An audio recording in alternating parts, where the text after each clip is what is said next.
The CBS Radio Mystery Theater presents...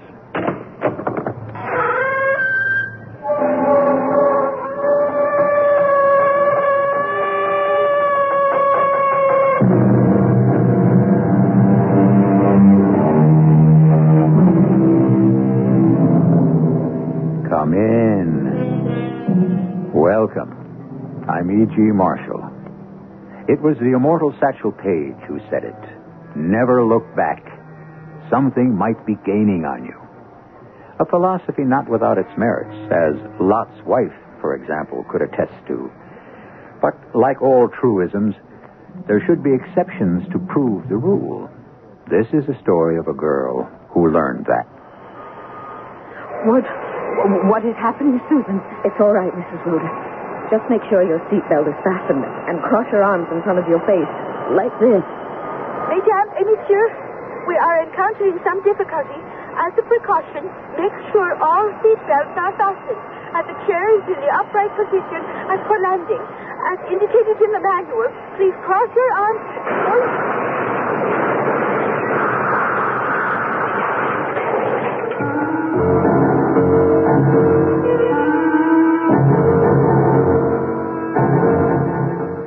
Our mystery drama, Look Backward Sometimes, was written especially for the Mystery Theater by Ian Martin and stars Roberta Maxwell. It is sponsored in part by X-Lax and Buick Motor Division. I'll be back shortly with Act One.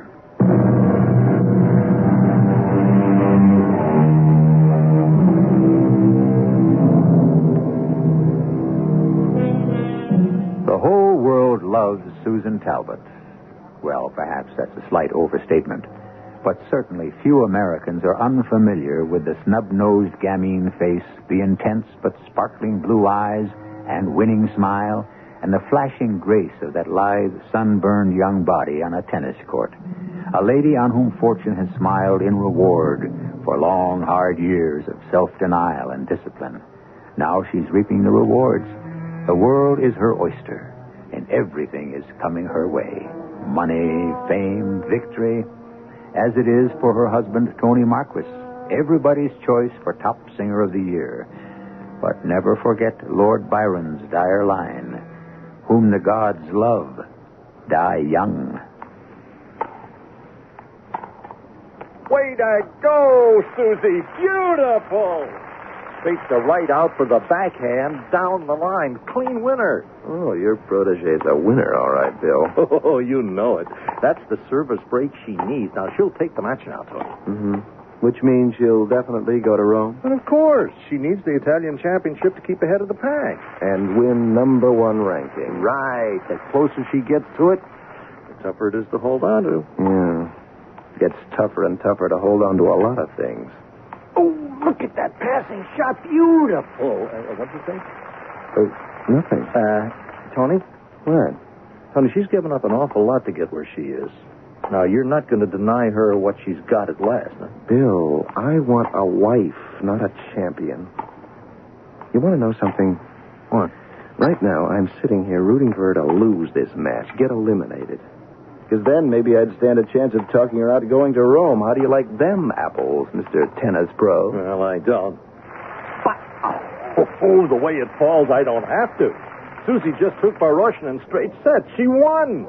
Well, how do you like them apples, Mr. TV star? I don't. See, I'm infected by the success bug, too, you know, and I make a lousy loser. But come right down to it. I should complain. Most of the time I'm tied up myself in the recording studio, personal appearances, a flick. But at least the best part of the year I'm in L.A. One spot. I get home nights. Not like Susie, scattered all over the globe the best part of the year. Well, the whole thing is just gradually backed up, and the Rome junket is only the last straw. It had to come to a showdown. I don't want to talk about it anymore, Tony. Well, whether you want to or not, you're going to. Look, I'm dog-tired after last night's wrangle, and I've got a plane to catch. Forget the plane. They're like streetcars. Another one along any minute. Tony, I want to get to Rome, get settled and rest. I've only got 3 days before the matches start, and I've got to get used to the surface. If it's as slow as it was last year, I'll have to change my whole game. Well, that's just what I'm suggesting, Susie. What? That we change the whole game. You mean I give up tennis and play it your way? No, you don't have to give up tennis. Heaven knows we don't need the money. You don't think I play tennis just for the money? No, of course not. But it isn't all just fun either. Darn right it's not. It's a 24-hour-a-day job in season. You know, you have another job, too. You're my wife. And if I stayed home like a good little mouse with your schedule, how often would I see you? Well, at least my work is right here in L.A., where we supposedly live. And Las Vegas. Oh, Vegas. And the personal Well, tour. it's only a quick swing around the country twice a year. Anyway, you could come with me to Vegas on the tours. Oh, great. Am I expected to sit through every performance listening to that mellow set of pipes? I love you, Tony, and I love the sound of your voice, but it can get to be too much of a good thing. Well, you don't have to come to the performances. What else would I do in Vegas? I have a better idea. What is it? Why don't you quit and just travel with me? What? You gotta be kidding. Of course I am. Just trying to let you see it from my side. Oh, come on. You're being unfair. If we had a real home life, maybe I could find a way to cut down. Maybe we could have a kid. Now, that's a full-time job to fill up your days. Why, you male chauvinist baboon. I should have a child just to please you. Well, wouldn't it please you? Not while I'm still hitting for number one. Susan, suppose I tell you I have had it up to here. I want you to quit right now. Okay, you want to play it rough? How'd you like me to hand you down the same ultimatum? Oh, come on. Don't be ridiculous. I'm a man. And I'm a woman. That doesn't make me a second-class citizen anymore. Tony, I haven't time to argue this out now. I've got a commitment to meet in Rome, and I promised Mom and Dad to stay overnight with them in New York. I just have time to make my plane. Well, you'd better stay over another day. Come on, give us time to settle this, Brannigan. Settle it how? You're not going to change my mind in one day. So if that's what you want, I might as well leave right now. Okay. If that's what you want, go ahead. All right, Tony. Just one thing. Yes? You walk out on me now. Don't you ever come back. Ever. Why, you... Don't worry, Egohead. If you can't take the heat, I'll get out of the kitchen with the same message you just passed to me. Drop dead. Of course, I should have run after her. We've had these blow-ups before. It didn't even occur to me it wouldn't be the same pattern. All I had to do was wait long enough for Susie to cool off, and she'd be back. Only this time, I blew it. She kept on going. Drop dead was the last thing she said to me. If I'd only known how prophetic those two words were going to be, I'd have had my foot in the door so fast it could never have closed on us. It was a rotten visit with Mom and Dad. I didn't want them to know anything was wrong, and I kept waiting for Tony's call. About 2 a.m, I gave up and called him. No answer. Then I got mad and caught my plane for Rome. But trouble always comes in bunches. Mechanical difficulty set us down in Paris. I had to change planes. I should have remembered. It isn't bunches. It's in threes troubles come. I decided not to wait for our substitute plane and took advantage of a flight about to leave with a few other passengers who were as eager as I was to get on with it. I didn't care there were no first-class seats available. I prefer to ride in the tail section anyway, and there's less chance of getting recognized there. So as soon as I was aboard, I grabbed a seat beside a sweet little old lady. Do you mind if I join you? Oh, no. No, please. Be my guest. Sorry to crowd you, but they grounded our plane. Grounded? Some kind of mechanical difficulty. And my friend told me these things were so safe. You trust your friends. They are. Are you from Paris? No, from Wisconsin. Oh, visiting in Paris? No, I go to Rome. But here, the man with the charter says it is a set-down. That is right? I guess. This is a charter plane? Yes. I didn't see you before when we came over the Atlantic.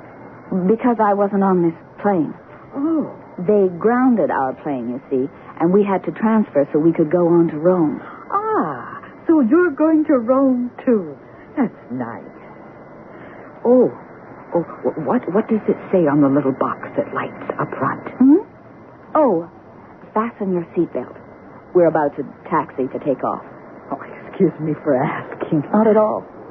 76 years I lived, and I remember my father saying, Rosie, listen close and remember, keep your head in the clouds all you want. You couldn't go wrong so long as you keep your feet on the ground. 70 years I lived the way he taught me, and now I have to break my promise to him. I don't think he meant it so literally. You didn't know, Sean Rubin. He meant it like he meant it. Now I turned it upside down. My feet could be in the clouds, but my head is down on the ground, telling me I should stay there. This is only a short hop overland. You've already flown across the Atlantic and nothing happened. So shouldn't I quit while I'm ahead? Oh, don't mind me, child. An old lady who can't complain. What's the sense living? My name is Rosie. Rosie Roder. What do they call you? Why, my name is Susan. Susan Talbot. That's nice. Pleased to make your acquaintance. Miss, I think. You're not married? Yes, I am. Some lucky young man, Mr. Talbot. No, his name is Marquis. Oh, it's a nice name, too. Oh. Why do we wait? I gathered from the hostess we have some VIP coming aboard. VIP? Very important person. There's at least one on every plane. Imagine. Now, who would think on a charter flight there could be anyone important? Well, you never can tell. All these people, I think, where do they come from? What are they like? I look and I try to guess. That's an old game on planes, with me anyway. Could you guess? Sure. Some of them, anyway. Let's see. The couple 2 seats ahead of us on the other side of the aisle? Yes. Just married. On a honeymoon trip. In love, match. And English. In love, I could see. How do you know the rest? I remember the way I used to keep looking at my wedding ring when I started wearing it. They're English because her shoes are so ugly and his suit is so beautiful. A lady detective. There is no need, stewardess. I can't find my seat. Let us please have no further delay. You can tell your pilot Juan Miron is here and take off. And be sure to wake me at Geneva when we land. I have some cablegrams to send. Mesdames et messieurs, we are now ready for departure. Please fasten your seatbelts as we taxi out for takeoff. And make sure that your chairs are in the upright position and that all cigarettes have been extinguished. Well, here we go. About time. Mrs. Roder? Are you all right? Nervous? Oh, a little. Would you, Oh, but how silly that is.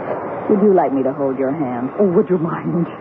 I never thought to admit it, but I get scared out of my mind. There's nothing to be scared of. Nothing at all.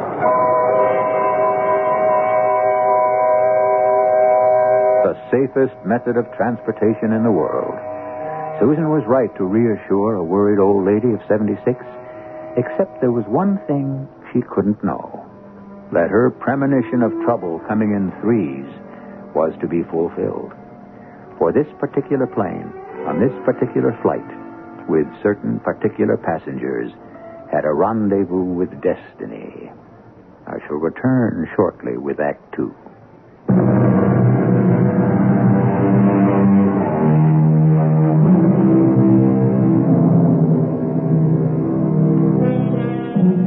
The liftoff from Paris is smooth, with no hint of the disaster to come, and the flight to Geneva equally uneventful. At Geneva, a few passengers debark to be replaced by others, and then Flight 11 takes off, winging across the snowy wastes of the Alps, headed for Rome. And this part of the journey is not so smooth. The captain has asked me to make sure that all of you have your seatbelts fastened. We are encountering some thermal drafts about which there is nothing to worry. But until we pass through the turbulence, it is better to be secured. Mrs. Rhoda. Rosie. Mrs. Rhoda, are you all right? Yes, dear. We've just hit some rough weather, par for the course over the Alps. Oh, don't tell my head that. Tell my stomach instead. Look, if you're feeling sick, best thing to do is to keep your mind off it. I couldn't agree more. But how? Well, concentrate on something. Oh, how about the game? What game? The one you taught me to play. Who people are. What they are. Yes. But didn't we exhaust most of the possibilities? Some new people got on at Geneva. That's right. Now, let's see. What about that boy there? You mean one of the two American boys who had all the trouble about getting their alpine equipment stowed away? No, the dark one. With the sad eyes. Oh, that one. He's beyond me, a mystery. Those long, sensitive hands. It's a beautiful face. Latin. Like a medieval ascetic, the way I saw them in history books. Like he was a kind of saint. Or a sinner. Why do you say that? Just leave me alone, hostess. If I feel sick, I will be in private. Now, watch your feet. I'm terribly sorry, old man, but... Sorry, my senor English one. I have no time for apology. I'm going to be sick. I say, hostess, that man should be belted in. I'm afraid our poor VIP's composure is a little upset. I think it's his stomach. Like mine. Oh, it's so rough that I... Oh, what is it? It's all right, dear. Just make sure your seatbelt is fastened and cross your arms in front of your face, like this. Madame and Monsieur, we are encountering some difficulty. As a precaution, make sure all seatbelts are fastened and the chair is in the upright position as for landing. As indicated in the manual, please cross your arms.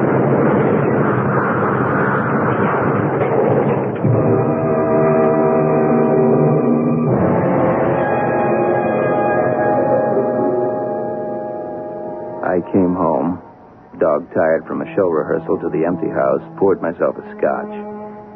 I turned on the radio and was on my way to the fridge when the news came through. Explodingly jet-propelled for Geneva. By the time I reached there, the casualty list was being released, and the news of the crash was all bad. Then, suddenly, selfishly for me, it was all good, because Susan's name wasn't on it. And the news had come through that the plane had broken up. The tail section, with 6 passengers, was unaccounted for. So, the news was bad again. Somewhere in the icy wastes of the Alps was whatever remained of the plane's tail, with its 6 passengers. And one of those 6 was my wife, Susan. Come on, Senor Saint. You've got to try again. No, it is hopeless, senorita. We were fortunate to get the young Englishman free before the flame. But his wife's still in there. We don't know. Maybe she remained with the rest of the plane. That is beyond us. We cannot brave the fire. Oh, I guess you're right. What about the Englishman? He is badly hurt. I think he has a concussion, too. At least he is alive. As all of us survivors are. 5 of us. Just 5. Courage, senorita. Courage. We're going to need it, Senor Saint. My name is Pepe. Pepe Silvera. Why do you call me the other? Oh, I don't know. I've forgotten why at the moment. How can you talk? We must go to... Go? Where? How do I know? This wilderness, I don't know where we are, but I cannot stay here and die. I am Juan Miron. It doesn't matter who any of us is. Do you realize where we are? On the edge of a glacier in sub-zero cold. Before it gets dark, we should seek some shelter from the wind. Why don't you look for some, Pepe? And you, Senor Miron, see what you can do for the Englishman. I have to see if I can help poor Mrs. Roder. Oh, the old lady. Is she... I don't think she's badly hurt, just bruised and shaken and scared to death. Like the rest of us. Go on, Pepe. See if you can find us some shelter. I will see what I can do, senorita. Mrs. Roder. Rosie. Rosie, can you hear me? Who's that? Polly. Polly, is that you? No, it's Susan. Susan? You know, we met on the plane. We were sitting together. Oh, Susan. The little girl next to me. The plane. And we crashed. Oh, yes. Yes, I'm all right now. But the others? Some of us escaped. Don't worry about that now. I just want to know about you. Oh, help me up. Are you sure? Help me up. Nothing the matter with me but my silly old head. Oh, dear God. The plane. That's all that's left. And the people. You, me, the VIP, remember? He's trying to help the young Englishman over there. That's all? All we know about. Oh, except Pepe. He went to look for somewhere we can find some shelter from the wind. Pepe? The young boy I thought looked like a saint. You said a sinner. Oh. Why me, Susan? Beg pardon? To be saved. Why me? I guess that's up to God. I mean, why any of us here? But I'm old. My life is over. What is it to save for? Except for one little thing. Perhaps you were saved just for that. You think maybe? I don't know. Such a small thing. You don't know why I was going to Rome. No, but so long before your time, World War II, there was a campaign in Italy, the Italian campaign, Sicily. Salerno, he came through. Then at a place called Anzio, a beach like you go to for the summer, he was killed. Just another American soldier. He was buried in Italy, a big graveyard with so many others. Only a little white cross. I saw it in a picture. The soldiers showed it to me. A big field. So many crosses. And for Paul, the same. No stone? Stone? He should have had a stone. I thought to mark where he was lying, but not in that place. That was only the place of the crosses. So we let it be. But when my husband died last year, it was still in my mind. And I thought, I am old. Who needs money? What is there left to live for? So I will go to Italy, and I will take my Polly, and I will bring him home to America. Senorita. Yes, Pepe. There is some shelter over there. A kind of cave, not far. And at least it guards us from the wind. Oh, that's wonderful. The plane is almost burned out. Better get out of the wind. We can huddle together for the night. By morning, a rescue plane is sure to find us.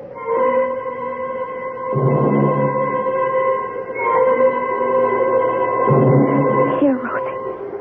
Wrap this blanket around your legs. And put one of these coats around you. Not too badly burned. Oh, who's to care? So long as it's warm. Oh, you bundle up too, Susan. Once I get the English boy warm. Excuse me, Rosie. I've got to take care of him. Suzanne, what happened to you? Where are you? Somebody. Where is somebody? Here's somebody. Oh, about time. Where have you been, Suzanne? Suzanne? I love your name. Suzanne, my wife. Give me a hand. Here. Oh, that's good. Are you okay? A bit knocked about, but dauntless. What? That means okay. Then I'm glad. Glad? Oh, definitely. It's nice you're feeling better. Silly name. Peter means stone or something. Oh, my sweet Susie. It was all going to be so wonderful. Is he just in a coma, I think, I hope. So, his name is Peter. Better than just being the Englishman. Oh, I'm glad we know his name. It's somehow important to all of us to have a name. I know what you mean. I wonder how he knew mine. I don't think he did. He said it different than you do. He did. Suzanne. That isn't English. It's French. Maybe that was his wife's name. You mean he thinks that I... Oh, the poor guy. I only hope... No. Don't shoot me. Why should I not? Give me one good reason, you carrion pig. No, keep him away from me. He is a murderer, an assassin. Oh, save me, senorita. Do not let him shoot me. Get away from the senorita. You obscenity. Please, save me. Pepe, what are you doing with that gun? What am I doing with it? I ask myself that question. Give it to me, Pepe. I am afraid, senorita. I cannot do that. Pepe. No, senorita. Please. No, please. Stay away from me. The gun. Out of the way, old woman. Oh, stand back, Miron. I have the gun. Now, what is this? This murdering little pig would have shot me, but... I'd rather hear it from Pepe. Pepe, you all right? I don't know. There is a buzz in my head. And what does it matter about me anymore? I have failed my country and myself. This one Miron, he and his kind, a few of the terror, have seized our country and made the rest of us slaves. I was assigned to liquidate him, to exterminate him like a rat. Pepe. Do not cringe, Susan. This is the way of life for some of us. I am a student at Geneva. But when my orders came, I caught the plane I was ordered to. And if we had not crashed, I would have killed him with no turning back. You see? A confessed murderer. Shoot him before he kills us all. You cannot trust shut up. And why were you threatening him, Pepe? This gross monster has something which might at least ward of cold and death. He has a flask of brandy he was trying to keep for himself. Oh. Pepe, what is it? What's wrong? My arm. It happened when we crashed. I think, senorita, it is broken. Now is our chance, senorita. Stay Give me that. right where you are, Miron. Is it true what he said? Would you take the word of this assassin against mine? I sure as heck would. Come on, level. I have a heart condition. It is true that I carry, but it is strictly medicinal. Give Mrs. Roeder the flask. But I need it for my... Give it to her. Very well. Okay, Rosie. Give Pepe some brandy. Pepe would be all right. It was the pain made him faint. Give him some brandy. Why are you looking at me like that? I was only thinking what a good judge you are of men. I called him the sinner. You called him the saint. Well, whatever he is, we must fix his arm. I can help you. What is it? A plane. It's coming over us. You stay with Pepe and Peter. Come on, Miron. We've got to signal them somehow. In a moment, the rescue plane will be passing. Will it spot the survivors and relay a message to bring them relief? I control these things less than fate. And as fate will have it, this plane does not spot them. Why? Perhaps because the drama is not played out. There is some cosmic reason why these people at this place, in this moment of time, must play out their lives to a further resolution. I will return shortly with Act 3.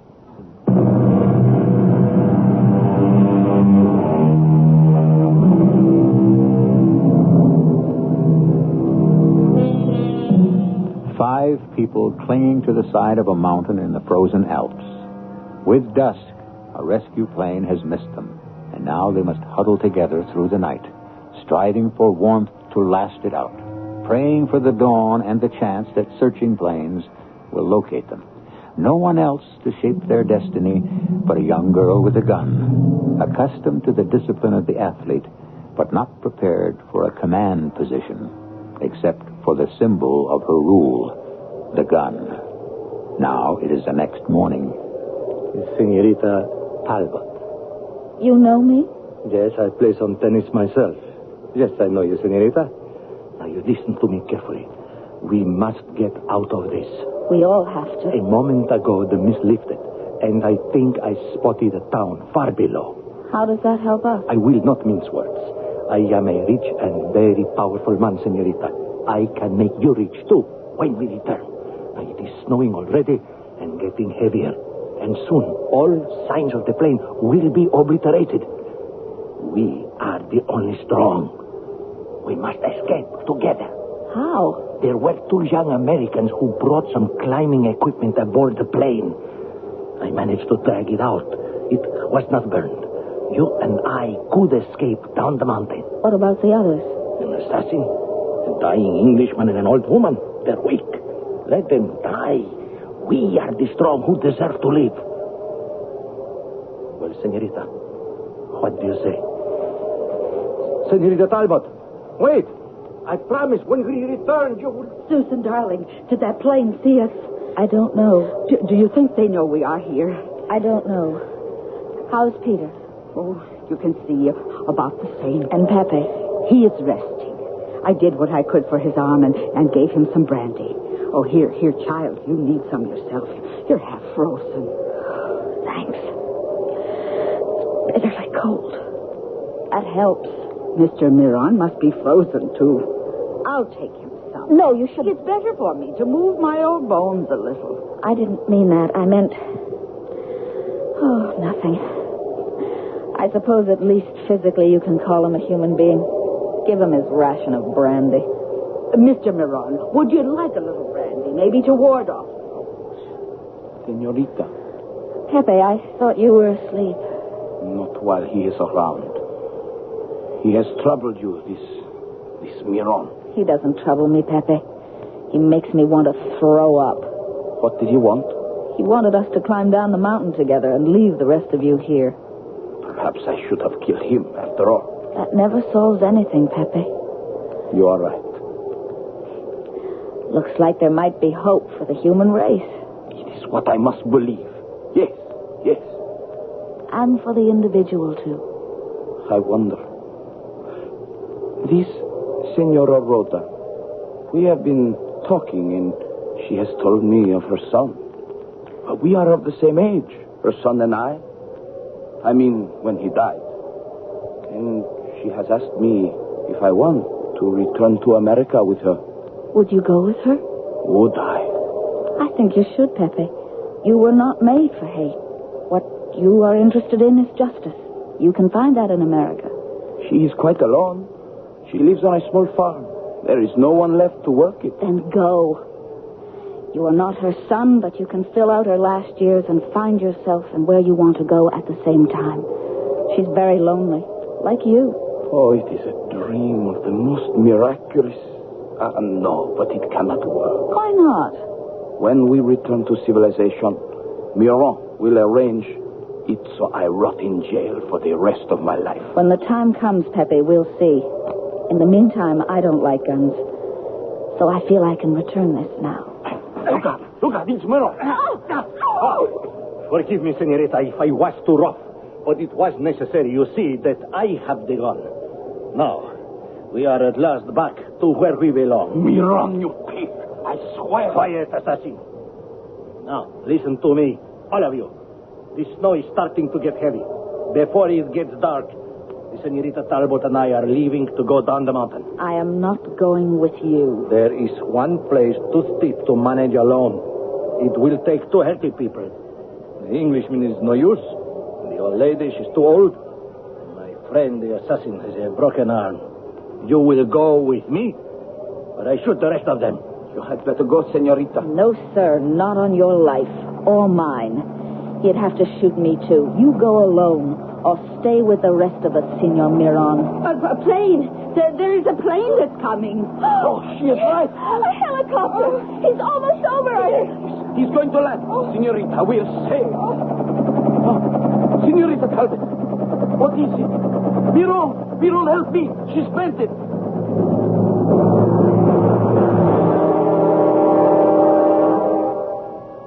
I told them at the hospital in Zurich that I was Tony Marquez, her husband, and somebody recognized me. And at last, I had her back in my arms again. And there, in that quiet hospital room, she told me the story of those 7 hours on that godforsaken, windswept mountain ledge. So, Pepe will go back to Wisconsin with Mrs. Roeder. They'll be good for each other, those two, I think. Tony, can we help them? Oh, I think so. I know a few strings. We'll pull and see what happens. What about Miron? That's the irony of all time.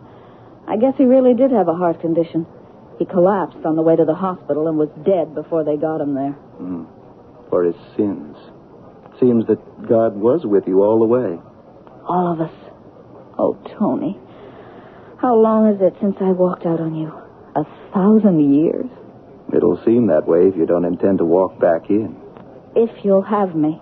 Oh, darling. Let's go home. I can't wait. No Rome? I can't think about tennis now. There's something I have to do. I must see Peter. Why, I thought you said he was out of danger. He is, but he doesn't know that his wife is lost, that she'll never be found. And, Tony, I feel that I should be the one to tell him. Will you understand? I'll tell you something, lover. I don't think I'll ever misunderstand again.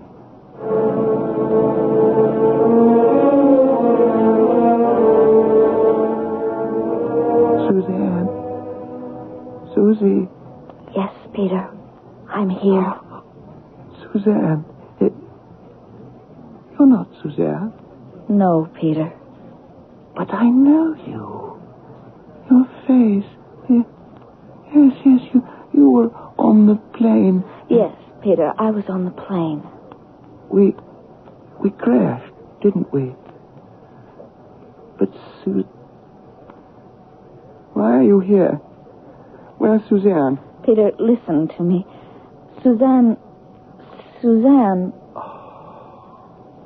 Of course. You don't have to tell me. I suppose I've known all along. She didn't make it, did she? No, Peter. She didn't. Why was I saved? Why didn't you let me die? I'm sorry. That's childish, isn't it? I'm sorry. So am I, Peter. More sorry than I can tell you. Except that, just a little bit, I've been where you are myself. But I'm so lucky, because grief is a long thing, and for me it was short. I'm glad for you. What about you? Oh, what can I say? I suppose life is longer, and I'll have to find some way to live it. I wish I knew how to tell you. I suppose I have to learn how to forget. But that's my problem. You go live your life and be happy. If it'll help any, your tragedy taught me to realize what I almost threw away. That helps a lot. Goodbye, whoever you are. And, thanks. Oh, I say. Yes? Forgive me. I don't even know your name. Oh, my name is... It doesn't matter, Peter. It really doesn't matter.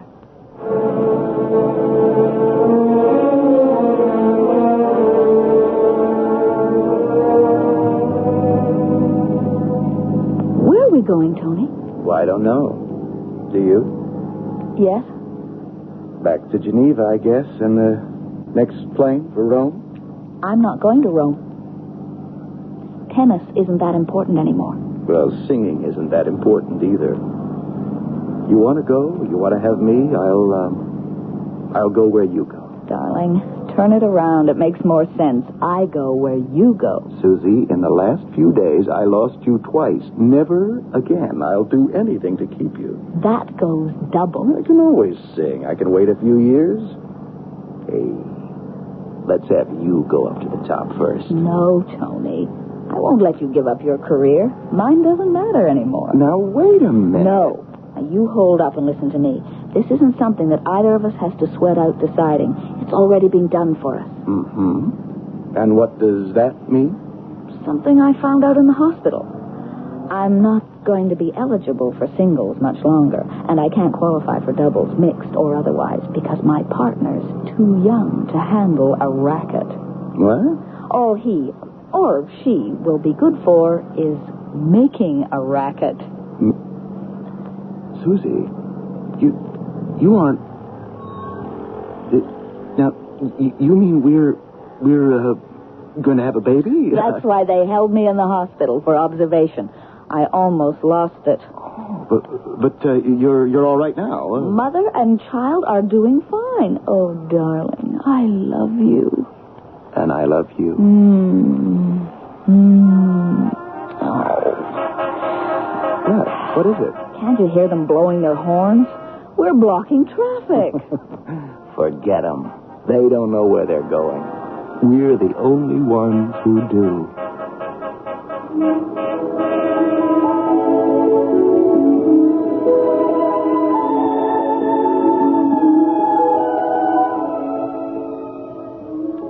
We started with Satchel Paige's sage philosophy. We end with another. The considered opinion of the wahoo bird, who always flew backwards because he didn't care where he was going. He just wanted to see where he had been. Somewhere between the two lies the truth. So sometimes look backwards, because what is trying to catch up may be someone you want to have catch up. I'll be back shortly. We know a mover who knows about moving. We're going to a new hometown. He cares about the treasures he's packing. With Allied Van Lines, we're safe and sound. Allied Van Lines, our people care. More families choose us to get them there. Moving with Allied Van Lines, the most trusted in the world. I'm Jack Shang, president of Allied Van Lines. I want you to know that all of the people at Allied have made a personal commitment to make your move go smoothly. Our moving counselors, packers, van foremen, and agents are proud that more families choose Allied than any other mover. They're dedicated and committed to doing the best possible job for you. Allied Van Lines, our people care. More families choose us to get them there. Moving with Allied Van Lines, the most trusted in the world. See the yellow pages for the Allied Van Lines agent near you.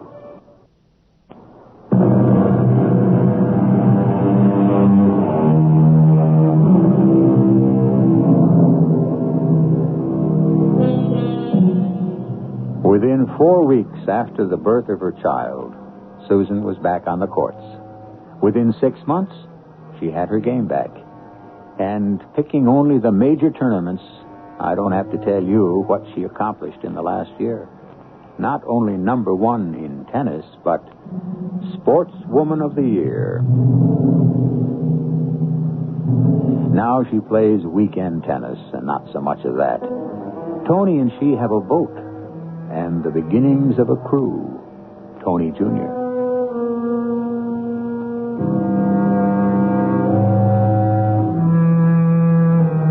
Our cast included Roberta Maxwell, Russell Horton, Earl Hammond, Christopher Tabori, and Martha Greenhouse.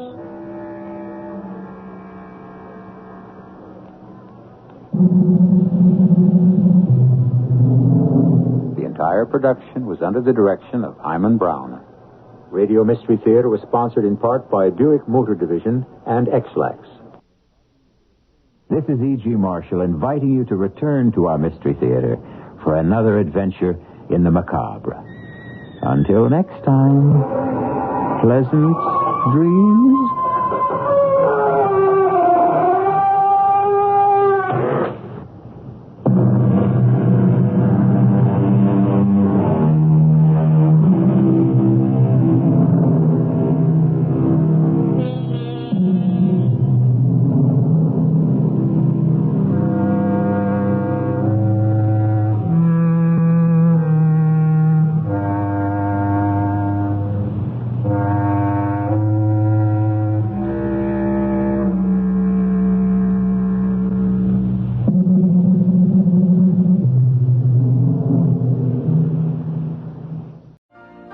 You've been listening to the OTR Gold Network.